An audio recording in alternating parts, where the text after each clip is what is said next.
Welcome to Adhira Chemistry classes.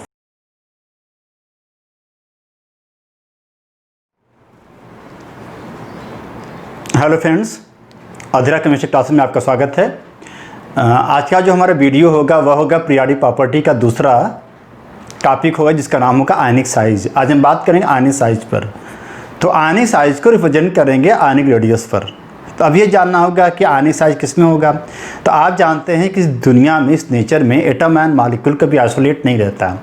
Atom जो होता है दूसरे एटम से कोवेलेंट बॉन्ड के फॉर्मेशन से जुड़ा रहता है, तो उसमें जो रेडियस आता है उसका नाम होता है कोवेलेंट रेडियस। जो आयन होता है दूसरे आयन से, अपने अपोजिट आयन से आयनिक बॉन्ड के फॉर्मेशन में रहता है। तो जब दो अपोजिट आयन आसपास आते हैं तो उनके बीच में एक स्पेशल टाइप का कूलम्बिक फोर्स पाया जाता है। इस प्रकार के कूलम्बिक फोर्स को इलेक्ट्रोस्टैटिक फोर्स कहते हैं। यह फोर्स दिखता नहीं है, इसी फोर्स का नाम बॉन्ड कहलाता है, इसी का नाम आयनिक बॉन्ड कहलाता है। तो जब कोई आयन आयनिक बॉन्ड का फॉर्मेशन करते हैं तो उस आयनिक बॉन्ड के फॉर्मेशन के बाद दो आयनों के बीच में जो दूरी होती है उसको हम आयनिक रेडियस के टर्म में पढ़ते हैं। तो आयनिक रेडियस जो होती है वह आयनों के लिए बताई जाती है। तो आयनिक रेडियस का मतलब होता है कि आयन के एटम के न्यूक्लियस और बाहरी ऑर्बिट के बीच की दूरी को हम क्या कहते हैं, आयनिक रेडियस कहते हैं। आप जानते हैं आयन भी अकेला नहीं रहेगा, वो किसी बॉन्ड बना रहता है। तो आयनिक रेडियस को आयनिक बॉन्ड के तौर पर ही पढ़ते हैं। तो जो फोकस होगा आज का वीडियो वह आपका है आयनिक रेडियस माने आयनिक साइज। तो दूसरा जो आपकी पीरियोडिक प्रॉपर्टी का नाम क्या है, वह है आयनिक साइज। और इसी को पढ़ते हैं किसमें, आयनिक रेडियस के टर्म में। आयनिक साइज को आयनिक रेडियस के टर्म में पढ़ा जाता है। तो मैंने कहा आयनिक साइज, जो आयनिक साइज होगी वह आयनिक रेडियस के टर्म पढ़ा जाएगा। जितना ज़्यादा आयनिक रेडियस होगा उतना ज़्यादा आयनिक साइज होगी। और आयन जो होते हैं वह अपने अपोजिट आयनों से इलेक्ट्रोस्टैटिक फोर्स से, कूलम्बिक फोर्स से बंधे रहते हैं, उसको आयनिक बॉन्ड कहते हैं। मतलब आयनिक बॉन्ड में आयनिक रेडियस का टर्म का यूज होता है। इसमें जो मेन बात यह आती है कि आयनिक रेडियस का कुछ स्पेशल पॉइंट है, वही एग्जाम में पूछा जाता है। तो सम इम्पॉर्टेंट फैक्ट के बारे में बात करते हैं और एग्जाम में भी आता है, मेडिकल और इंजीनियरिंग में सवाल भी आते हैं। उसमें टॉपिक आता है आइसोइलेक्ट्रॉनिक स्पीशीज। उस आइसोइलेक्ट्रॉनिक स्पीशीज कुछ दे दिया जाता है, उसका सीक्वेंस दिया जाता है, उसको मिलान करना होता है। मेडिकल में भी आता है, इंजीनियरिंग में भी आता है। और इसको जानना भी अति आवश्यक है। अगर इसको जानेंगे तो आपको ऑक्सीडेशन नंबर के आधार पर साइज का छोटा बड़ा होना समझ जाएंगे आप। आयनिक साइज कब होगी, कब कम होगी, कब ज़्यादा होगी, उससे रेडियस रेशियो रूल भी समझ जाएंगे। इसका बहुत फ़ायदा है और यह बहुत इंपॉर्टेंट टॉपिक है। तो आते हैं सम इम्पॉर्टेंट फैक्ट। कुछ इम्पॉर्टेंट फैक्ट के बारे में बात कर लेते हैं। तो जो सबसे पहला फैक्ट है कि जितने केटायन होते हैं वे अपने एटम से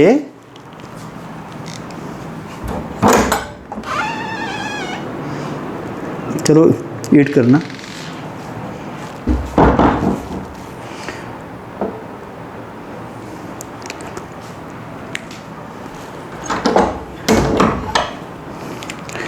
जो सबसे फर्स्ट फैक्ट होता है कि जितने केटायन होते हैं वह अपने पेरेंट एटम से छोटे होते हैं। क्या होगा भाई, all cation are smaller than their parent neutral atom. सभी पॉजिटिव आयन अपने एटम से छोटे होते हैं। इसमें एग्जाम्पल जैसे सोडियम और sodium positive, sodium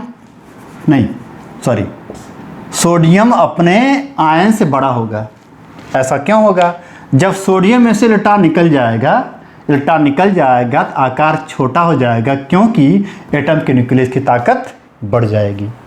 all cation are smaller than their parent neutral atom. सभी पॉजिटिव आयन जो होते हैं अपने न्यूट्रल एटम से छोटे होते हैं। ऐसा क्यों होते हैं उसका एग्जांपल देखिए। सोडियम जो होगा अपने सोडियम आयन से बड़ा होता है, मतलब सोडियम आयन अपने सोडियम एटम से छोटा होता है। ऐसा क्यों होगा?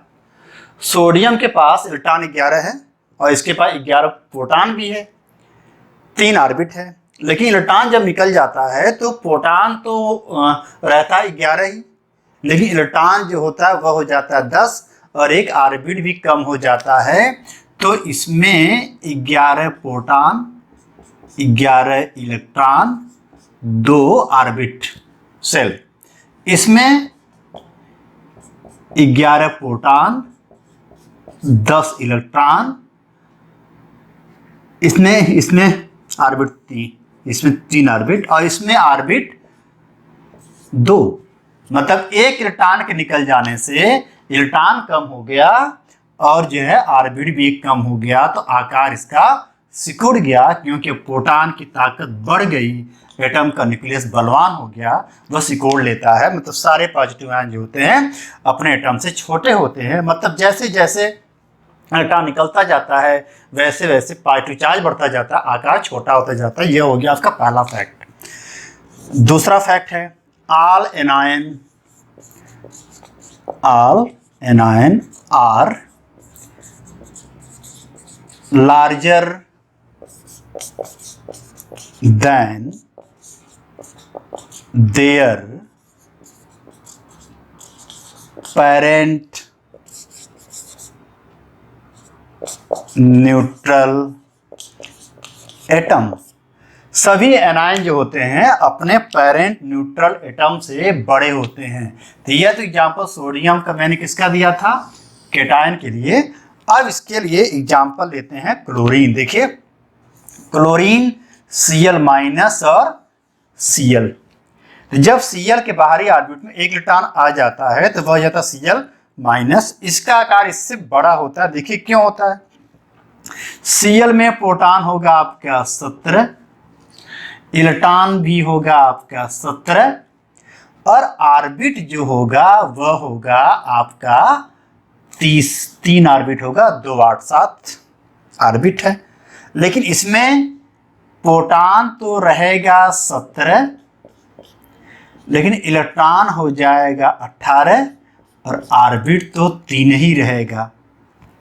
ठीक, तो इसमें इलेक्ट्रॉन ज्यादा हो गया। इलेक्ट्रॉन ज्यादा हो गया तब प्रोटॉन को संभालने में दिक्कत होगी। एटम के न्यूक्लियस की ताकत इलेक्ट्रॉनों की कंपेयर में कम हो गई है, तो इफेक्टिव न्यूक्लियर चार्ज कम लगेगा, बाहरी ऑर्बिट आकार फैल जाएगा। तो यह मैंने एग्जांपल दिया किसका? क्लोरीन का, कि सारे नेगेटिव आयन अपने पेरेंट न्यूट्रल एटम से बड़े होते हैं। तो यह मैंने आपको दिया 2 फैक्ट। ठीक, अब आते हैं तीसरा फैक्ट आएगा। तीसरा फैक्ट के बारे में बात करते हैं। तीसरा फैक्ट,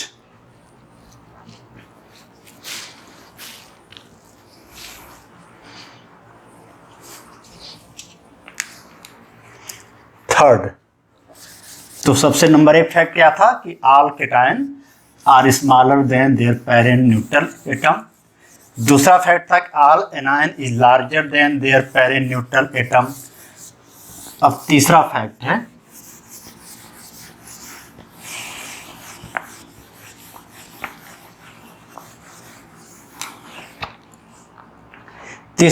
है कि जैसे जैसे पॉजिटिव चार्ज का मैग्नीट्यूड बढ़ता जाता है वैसे वैसे आकार छोटा होता जाता है। तीसरा फैक्ट क्या है? When magnitude of positive charge increases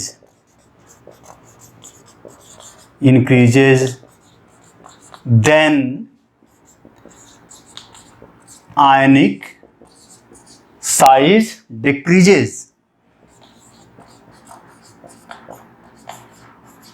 ionic size decrease माने जैसे जैसे पॉजिटिव चार्ज का मैग्नीट्यूड बढ़ता जाता है वैसे वैसे आयनों का आकार छोटा होता जाता है। जैसे एग्जांपल देखिए, आयरन है Fe, Fe plus, Fe plus plus, Fe plus plus plus plus. देखिए इसके पास 0 चार्ज है, इसके पास +1 चार्ज है, इसके पास +2 चार्ज है, इसके पास +3 चार्ज है।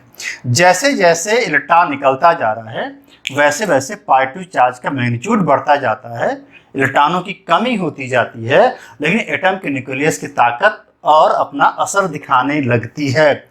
इसमें देखिए 26 प्रोटॉन होगा, 26 इलेक्ट्रॉन होगा, 26 प्रोटॉन होगा, 25 इलेक्ट्रॉन होगा। मतलब यह अच्छे से अपने इलेक्ट्रॉनों को खींचेगा, जकड़ा रहेगा, माने इसकी साइज इससे बड़ी होगी, यह हो जाएगा छोटा। इसमें 26 प्रोटॉन होगा, 24 इलेक्ट्रॉन होगा, साइज इसकी और छोटी होती जाएगी। इसमें 26 प्रोटॉन होगा, 23 इलेक्ट्रॉन होगा, आकार इसका और छोटा होता जाएगा। माने इधर से इधर जाने पर पॉजिटिव चार्ज बढ़ रहा है तो इधर से इधर जाने पर आयनिक रेडियस कम हो रही है। मतलब पॉजिटिव जो चार्ज है वह आयनिक रेडियस के इनवर्सली प्रोपोर्शनल है। जितना ज़्यादा पॉजिटिव चार्ज होगा आयनिक रेडियस उतनी ही कम होगी। इस बात को आपको जानना है, ये बहुत इंपॉर्टेंट है। तो अब आता है आपका चौथा फैक्ट। चौथा फैक्ट है, जैसे जैसे नेगेटिव चार्ज का मैग्नीट्यूड बढ़ता जाता है वैसे वैसे आकार बड़ा होता जाता है, वैसे से आकार बड़ा होता जाता है। जैसे एग्जाम्पल है, मतलब आप इसको ऐसे लिख सकते हैं, जैसे when magnitude of negative charge increases then ionic size also increases. इसमें ठीक सीधा ताल्लुकात होगा। एग्जाम्पल देखिए, जिसमें मान लीजिए आपके पास क्या है, कोई भी एटम है, जिस मानिए आपके पास मैंने एटम आपको दे रहा हूँ ऑक्सीजन O माइनस माइनस, तो ऑक्सीजन में प्रोटॉन होगा 8, इलेक्ट्रॉन होगा 8। इस ऑक्सीजन माइनस में प्रोटॉन होगा 8, इलेक्ट्रॉन होगा 9। इस ऑक्सीजन माइनस माइनस में प्रोटॉन होगा 8 और इलेक्ट्रॉन होगा 10। तो इसमें 8 प्रोटॉन को संभालना 8 इलेक्ट्रॉन को, इसमें संभालना है 8 प्रोटॉन को 9 इलेक्ट्रॉन को, संभालने में दिक्कत होगी, आकार थोड़ा फैल जाएगा। इसमें 8 प्रोटॉन संभालना इलेक्ट्रॉन 10 को, आकार थोड़ा और फैल जाएगा। माने O माइनस माइनस का आकार O माइनस से बड़ा होगा। इस बात को आपको जानना है। इसमें मैंने समझाया था कि जैसे जैसे प्लस चार्ज बढ़ता जाता है आकार छोटा होता जाता है। इसमें मैंने समझाया था जैसे जैसे माइनस चार्ज बढ़ता जाएगा आकार भी बड़ा होता जाएगा। मतलब negative charge is directly proportional to ionic radius. यह इस बात को आपको जानना है। तो आयनिक रेडियस बड़ा होगा जब मैग्नीट्यूड ऑफ नेगेटिव चार्ज ज़्यादा होगा। तो यह आज का जो हमारा वीडियो था वह था आयनिक साइज पर। तो आयनिक साइज को बताने के लिए हमें आयनिक रेडियस पे फोकस करना पड़ेगा। आयनिक रेडियस जो होता है वो आयनिक बॉन्ड में होता है। जब दो अपोजिट आयन आपस में आसपास आते हैं और उनके बीच में इलेक्ट्रोस्टैटिक फोर्स या कूलम्बिक फोर्स होता है तो उनके बीच में जो बॉन्ड पाया जाता है उस प्रकार के बॉन्ड का नाम आयनिक बॉन्ड होता है। आयनिक बॉन्ड में आयनों के रेडियस को आयनिक रेडियस कहते हैं। इसको समझाया मैंने और मैंने कहा इसमें 4 इंपॉर्टेंट फैक्ट है। नंबर 1 फैक्ट है कि सारे पॉजिटिव आयन अपने एटम से छोटे होते हैं। दूसरा फैक्ट था कि सारे नेगेटिव आयन अपने एटम से बड़े होते हैं। तीसरा फैक्ट था कि जैसे जैसे पॉजिटिव चार्ज का मैग्नीट्यूड बढ़ता जाता है वैसे वैसे आकार छोटा होता जाता है। माने पॉजिटिव चार्ज और आयनिक रेडियस के बीच में इन्वर्सली ताल्लुकात है। चौथा फैक्ट था कि जैसे जैसे नेगेटिव चार्ज का मैग्नीट्यूड बढ़ता जाएगा वैसे साइज भी बढ़ती जाएगी। माने नेगेटिव चार्ज और आयनिक रेडियस के बीच में डायरेक्टली रिलेशनशिप है। यह आज का हमारा वीडियो था। इसका जो पीरियोडिक ट्रेंड वही होगा जो ट्रेंड था एटॉमिक साइज में। जैसे एटॉमिक साइज वाले केस में बाएं से दाएं जानिब आकार छोटा होता था, वैसे आयनिक साइज वाले केस में भी पीरियोडिक टेबल में पीरियड में बाएं से दाएं जानिब आकार छोटा होगा।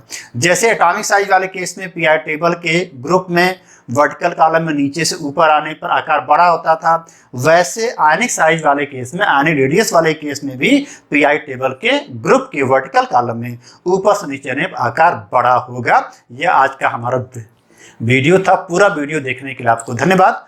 इसको समझ में आता है इसको लाइक कीजिए, शेयर कीजिए, और अगर आप जो है अधीरा केमिस्ट्री क्लासेस के यूट्यूब चैनल पर नए हैं तो इसको सब्सक्राइब कीजिए, जिससे आपको सारे वीडियो समय से मिलते रहें। इसके बाद का जो हमारा वीडियो आएगा इसी से संबंधित होगा, जिसका नाम होगा वेरिएशन ऑफ आइसोइलेक्ट्रॉनिक स्पीसीज।